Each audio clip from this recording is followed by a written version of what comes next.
الدكتورة رباب مدني رئيس حي سنين المنتزه تقود حملة موسعة استهدافا لتطوير العشوائيات وإزالة التعديات بمنطقة العصافرة إبلي. إزالة كافة التعديات والمباني المخالفة في شارع 20 عرامة الخميس 9 مارس 2023.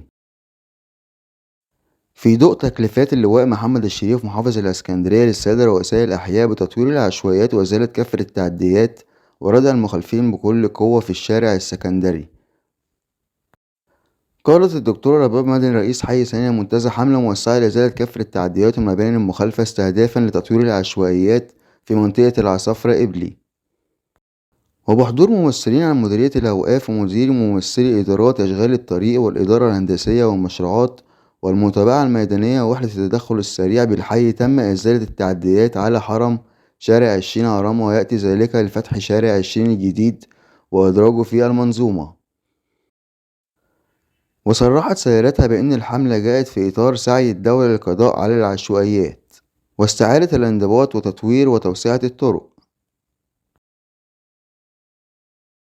وده يا جماعة كان خبر حبيت أقوله لحضراتكم عن تطوير العشوائيات وإزالة التعديات بمنطقة العصافرة إبلي وإزالة كافة التعديات والمباني المخالفة في شارع 20 عرامة. سلام وأشوف حضراتكم على خير.